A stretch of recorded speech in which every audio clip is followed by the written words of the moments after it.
Ever since the release of Dead Island 2, countless videos comparing it to Dying Light 2 have appeared throughout the month, showcasing the different levels of attention to detail, how satisfying the gameplay is, and every single time, these conversations have the communities going at each other's throats. They are like vicious dogs barking at each other, and constant arguments telling you why your opinion is wrong. And I love seeing the flames. I love seeing the different takes that everyone has. I want to hear what makes a game special and enjoyable to certain individuals and why it's not really the same for others. But when you go and push that wall away and have a nice little civil conversation, they're a lot more similar than you think. Both of them are melee focused zombie games that had a lot of behind the scenes issues, and the comparison, it just makes sense. Dying Light 2 was the biggest zombie game released in 2022, and 1 year later, Dead Island 2 has that crown in 2023. But now, both these zombie games, they're officially out. Dying Light, a franchise developed by Techland, actually made some of the original Dead Islands, but had no say in Dead Island 2. So in this odd way, it's like their little baby that was taken from them. But today, we'll be doing a full in-depth comparison, analyzing every single aspect of Dead Island 2 versus Dying Light 2 to see what each one's strengths are and their weaknesses, and then go from there. For example, Dead Island 2 reflections? What reflections? Dying Light 2 character shadows? What shadows, you doofus?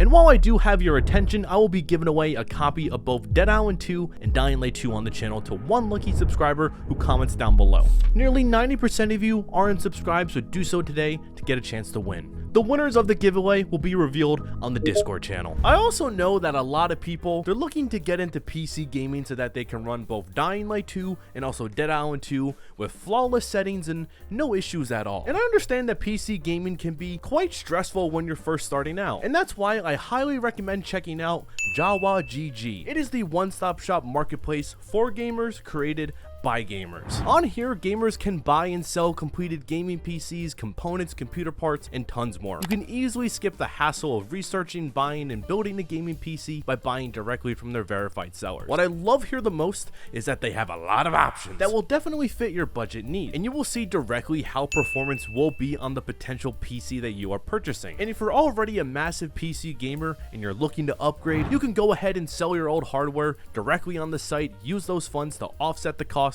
of your new GPU upgrade in a convenient, fast, and efficient way. On top of all this, Jawa has a huge list of sellers listing their GPUs at really affordable prices that I really recommend taking advantage of. If you're looking for the best online marketplace for all your PC gaming needs, click the pinned comment or the link down below in the description and get started today. Thank you again to Jawa GG for sponsoring this video. Let's get back to it now. Now, normally in a video like this, I would usually start with story. That is like the most logical place to begin. But when it comes to melee focused zombie games, where you're going to be playing is so integral to the identity of these two. The location establishes what kind of mood and tone your overall plot and feeling will provide as you play. And these two games, they couldn't be any more opposite from one another. Dead Island 2 takes place in the cesspool that is Los Angeles. And shit, it's actually pretty damn accurate. Have you been to LA outside of like GTA 5? No? Alright, let's go. Make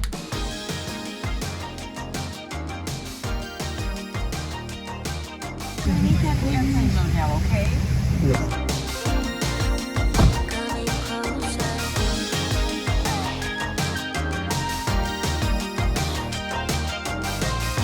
Don't do it! Don't!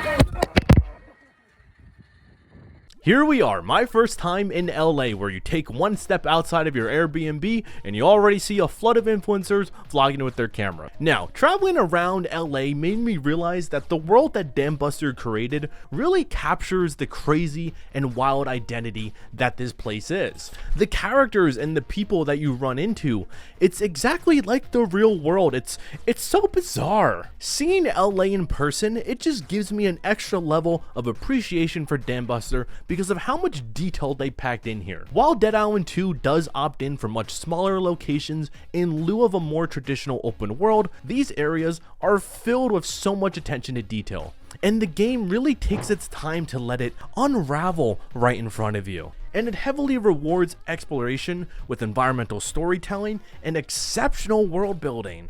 You progress through the story in a very linear fashion. Its purpose is to basically move you from one area to another and just kill zombies and have fun while doing so. And seeing LA in real life was so jarring because of how much time I spent in this virtual world that Dambuster created. I spent so much time killing zombies in this exact spot, and seeing the spot where I took a katana and stabbed it into someone's head right in front of me, it's like this whole weird level of oddly satisfying. Seeing the spot in real life where I would purposely kill Amy over and over because she doesn't shut the hell up, it left me with a whole big smile on my face. Dead Island 2's main focal point is to make sure that you have a fun time killing zombies. It's not too concerned with being grounded or telling a compelling story.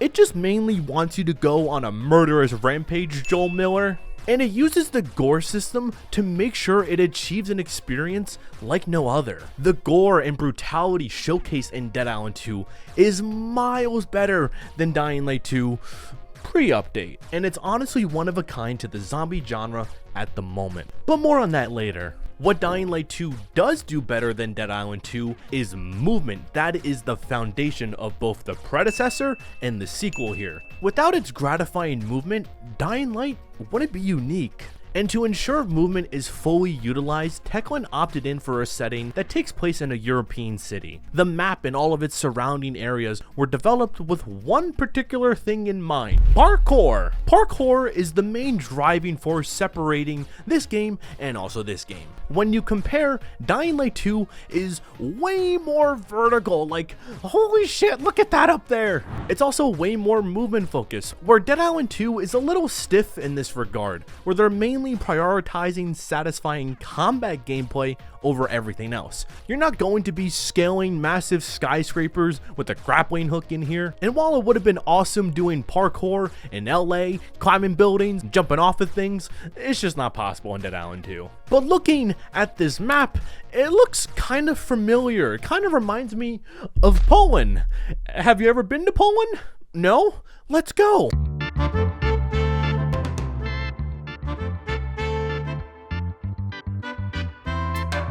Parkour, parkour, turn the dead stamina drain, boy.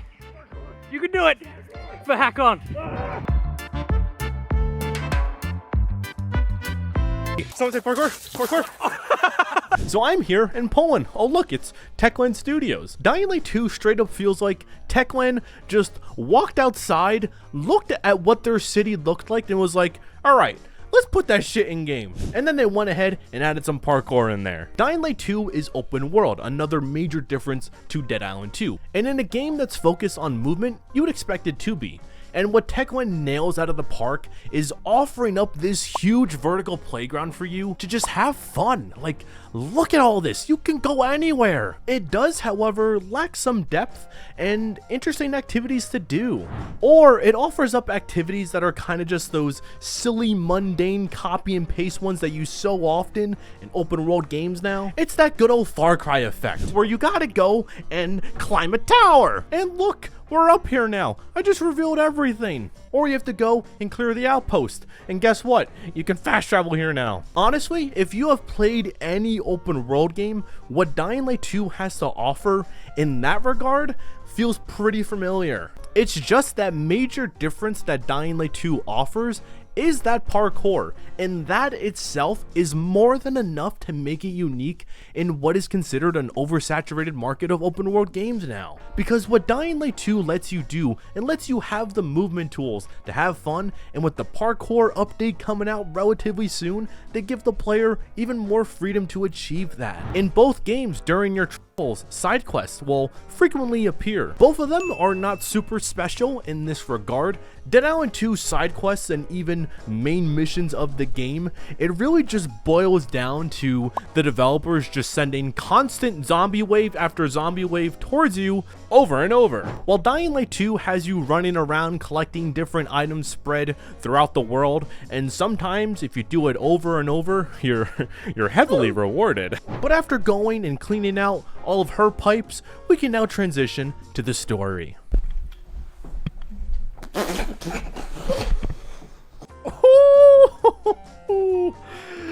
Story. So what I can say for both of these games is that story is not going to be the main reason you're playing these. The gameplay, whether it's its brutal combat or its intricate movement, they take more of a forefront.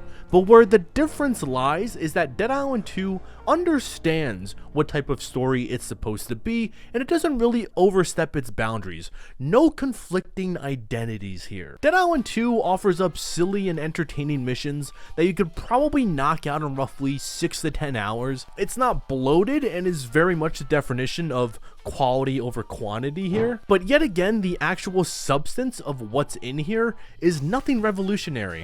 What this game is trying to achieve, you have definitely seen it before in other games. The only thing is, the true standout with this experience is that gore. But if you go and take that out, you don't really have a game that's trying to push the limits here. My god, the gore, it's exceptional, but I've learned my lesson once or twice. I really can't show you because YouTube thinks you're a baby. Yeah, you, the viewer, little goo goo gaga baby, wah wah wah. The story is not trying to wow you. Dead Island 2 straight up tells you what to expect. It doesn't bite off more than it can chew, no tedious lies. Surprisingly, nothing like that, which in a game that was in development for nearly 10 years, you would expect issues. I was literally in elementary school, or for all you sophisticated beings out there, primary school, when this game was first announced. I had gone through so many life-changing events. I graduated university, my wife left me, I watched the rise of the MCU,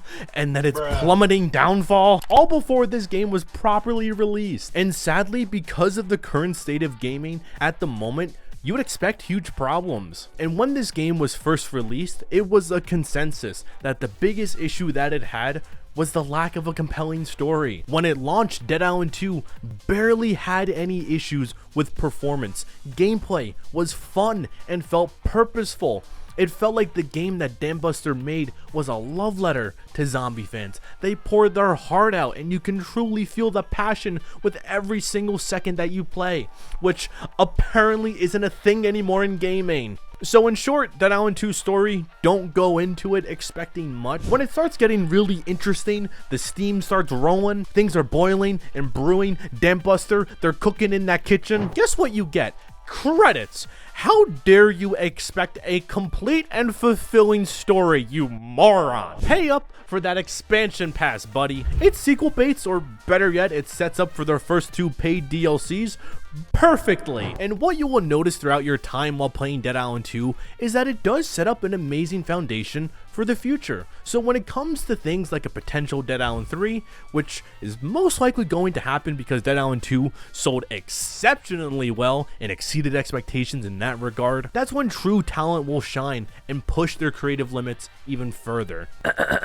Now, when it comes to the story in Dying Light 2, they had a much different approach. And oh man, they prioritized their story, especially in the months leading up to their release. Events were often held, hyping up the choice and consequence system, thus making expectations for a satisfying and grounded story super high. And once released, it was a pretty generic faction v faction story with an emphasis on humans. Lots of stiff two-dimensional characters with no real personality, aside from your main 5. But even then, most of them are underutilized, which when you compare that with Dead Island 2, where they had a pledge that they would focus on zombies and even going as far as ensuring no fightable human enemies were in the game, there's a clear distinction on where priorities align. Additionally, characters that you do come across, of course, are a little bit more interesting and captivating because, like I mentioned in section 1,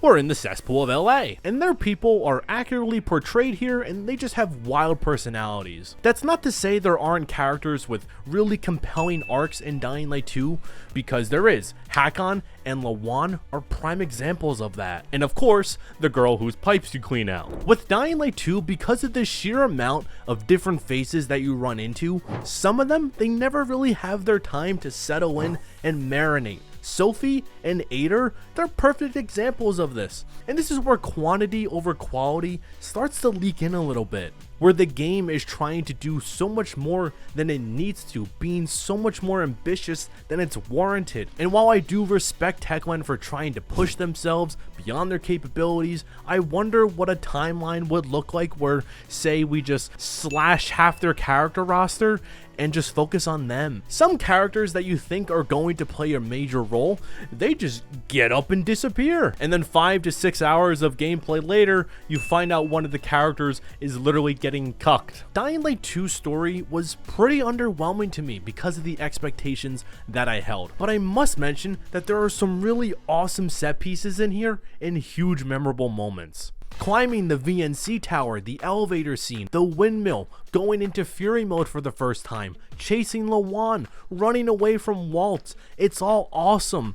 But the thing is, for every 3 memorable moments, you get a scene where it's like, hey, go find my shoes. For Dead Island 2, what memorable moments are there? The bridge scene? Oh, I know. How about that one scene where you're running away from zombies, shooting them, and they have very little health? I can't wait to see what fuck! The best way to put these two when it comes to their stories. There is a mode that exists in these games called Fury mode, and this is where you can turn yourself into an infected, get super enhanced abilities, and just rip your enemies apart. Dying Light 2 uses this purely as a story mechanic. You cannot trigger this mode at any time while you are roaming around in the open world. If the game does not call for it in a cutscene or in a scripted moment, you are not entering it. Whereas Dead Island 2, once you unlock it, you are free to use it however you like. You can craft different character builds, ones that embrace infection even further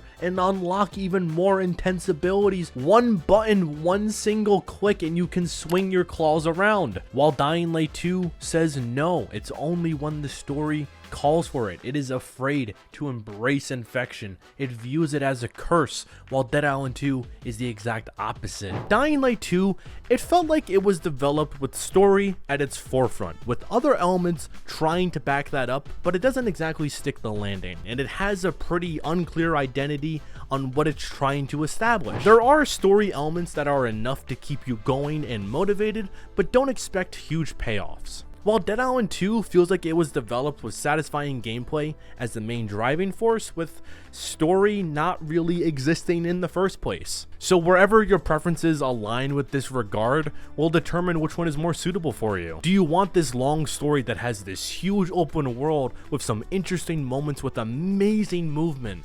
Or do you want a short story where the only really interesting thing going for it is the absolutely entertaining, brutal hack and slash gameplay that you won't get anywhere else? I'll leave that up to you, but with that said, I think it's now time we move on to gameplay.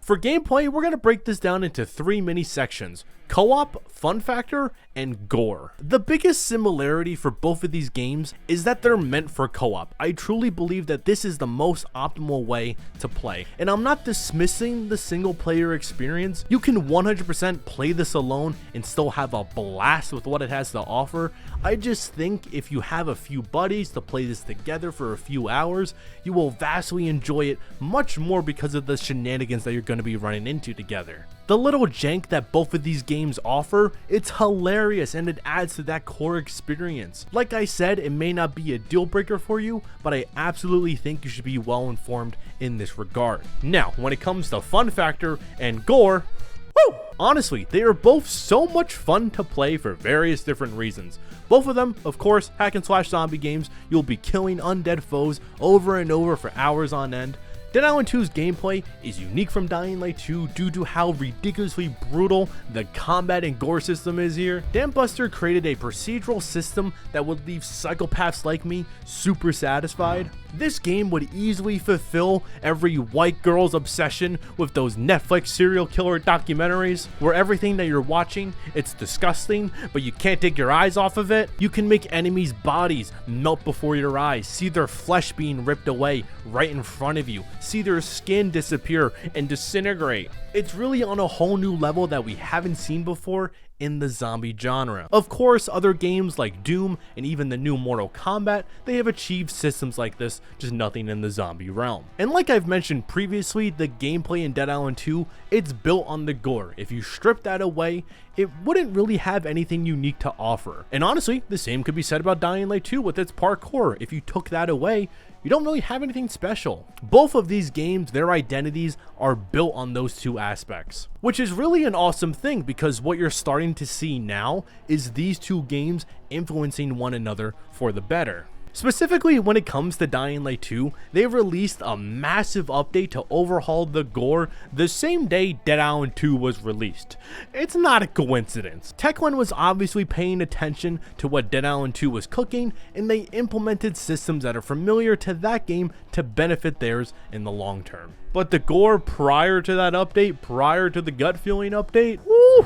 Previously, Dying Light 2 felt very stiff, animation heavy over physics, and it left a sour taste in many players' mouths. They are now working towards a more physical and realistic version, but those are just some issues that occurred in the past. And I do understand that it's hard to compare certain elements of these two games. Dying Light 2 has been out for over a year and a half, while Dead Island 2 has mainly been out for a few months now. Dying Light 2 had the extra time to hear community feedback, improve their faults and their issues, which is exactly what we're seeing in 2023 so far, where core systems are being overhauled in order to achieve and deliver on greater expectations. But if we were going and comparing the vanilla versions of both Dying Light 2 and Dead Island 2, Dead Island 2 would easily win, simply because Dying Light 2 launched in a disastrous state. I mean, just trying to play with your buddies was a difficult obstacle to overcome. Lots of bugs, glitches, game-breaking progression halts, the list goes on and on and on. But what I can say is that Techland has severely improved, and the current state of Dying Light 2 is exceptional when you look back at day one. It's not as big of a factor now, as most players are never going to experience that version again, but it is worth mentioning because when Dambuster released their game, like we said, nearly flawless. And with that said, this leads me to my final section: post-launch support. This is a spot where things are vastly different. You have Dying Light 2, which committed themselves to a 5-year support plan. So from when this game was released in 2022 all the way to 2027, Techland will be going ahead and supporting this game, which you absolutely love seeing the dedication, the loyalty to the brand, and making sure it gets better. It's no Adam Levine cheating on his wife situation here. Holy fuck, that body of yours is absurd. If there's one thing that Techland has shown us over the years, is that they value community feedback. They will listen to the community and make changes directly with their suggestions. We have seen it time and time again. One of my favorite examples is that the community wanted the game's lighting to look like the E3 demo, and Techland actually implemented a feature to do so. You don't really see things like that nowadays with developers in gaming. You don't see companies like Ubisoft making good games. Despite your thoughts and opinions on Dying Light 2, Techland is a developer that is truly passionate at taking criticism and fixing it. So what content are they offering exactly in their 5-year support plan? It really boils down to free events, updates to the core systems, and also both free and paid DLCs. Free events are pretty self-explanatory. Nearly every month there's always something new and exciting to do in Dying Light 2, for the most part. You'll see fun events with community goals and global goals to get some really awesome rewards at times.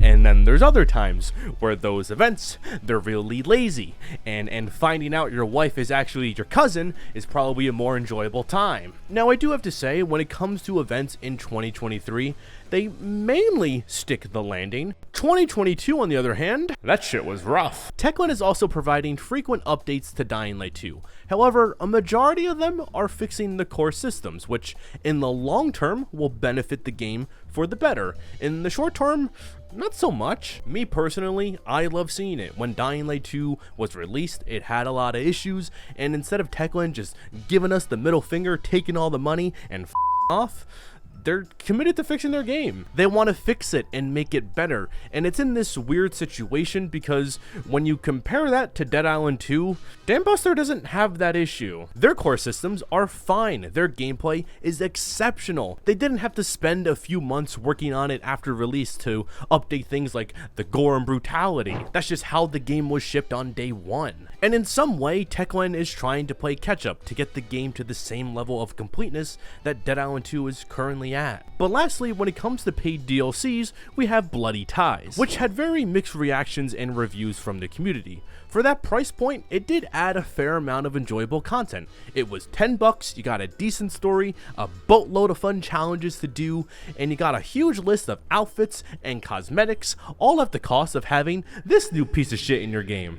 Criticism from Bloody Ties is actively shaping up DLC 2, which not a lot of information is known about at this time, aside from it releasing in 2024 with the focus on the Infected and Fury mode being around 10 plus hours long and also taking place after the main game. Dying Light 2 also has outfit bundles which range from $3 to $7. Jesus Christ! These don't offer up new gameplay, it's mainly to look good. You may get some new blueprints to craft additional weapons, but that's it. And when you compare all this to Dead Island 2, it's kinda hard to do so because they're just starting out their post-launch support, but there are still fundamental differences in how they're going about it. In an earnings call pretty recently, they revealed that they will be supporting Dead Island 2 for 1 more year, which in contrast to Techland is 4 years less. So what exactly are the plans for Dead Island 2? We have updates, challenges, cosmetics, and paid DLCs.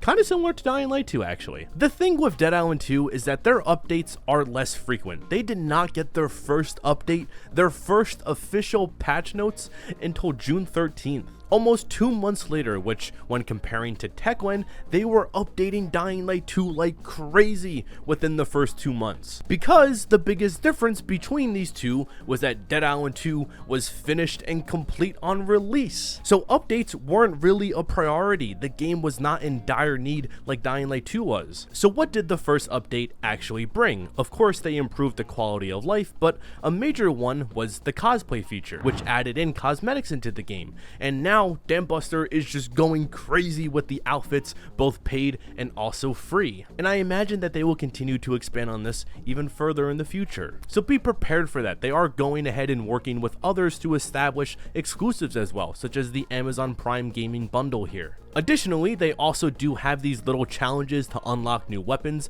It's not to the extent that Dying Light 2 does it, but still much appreciated to have extra ways to earn new goodies. And lastly, paid DLCs, we have 2 new story expansions coming in 2023 and also 2024. One of them is actually coming out within the next 6 months. The brief descriptions that we have suggest that the DLCs are going to be taking place in a techno death cult focused on a billionaire, and that the second one is primarily going to be in an LA rave. Fingers crossed it continues the main story and starts to tie up those loose ends, because the story is really incomplete at its current state. So to end, Dying Light 2 gives you more content and will continue to be this ever-growing platform that you can kill zombies, do parkour with your friends, and have fun for the next 4 years. You'll be getting monthly updates and events to keep you revisiting, which if you're someone who wants the most bang out of your buck where you prioritize length over everything else, Dying Light 2 absolutely dominates in that regard when comparing to Dead Island 2, especially if you hold off on revisiting for a few months and then jump back in. It's going to be very different from when you last played. When it comes to Dead Island 2, they are just getting their feet wet,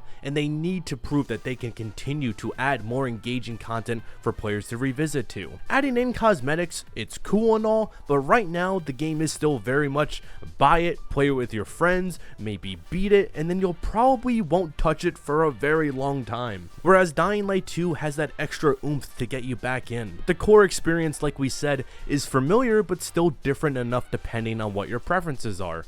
Dying Light 2 is the story-focused one, with a massive vertical open world with some interesting concepts and missions to keep you going to the very end. But its amazing movement is what truly shines over its competitor. Certain gameplay elements feel very much like a work in progress, but will change over time for the better due to the developer's commitment to long-term support. Dead Island 2 has that short story where they are just beginning to peel the layers of that onion, and because of that, there aren't really any compelling story beats. There is still still so much more to come, but it's still absolutely entertaining because of that brutal hack and slash gameplay. It's very much quality over quantity in some areas that they prioritized, and Dambuster will continue to offer more over the next few months, and we'll have to wait and see what exactly is coming. And that, my friends, does conclude this video. If you did enjoy, please like and subscribe. Once again, thank you so much to the sponsor of this video. Check them out, link down below in the description, and I'll see you later. Bye bye.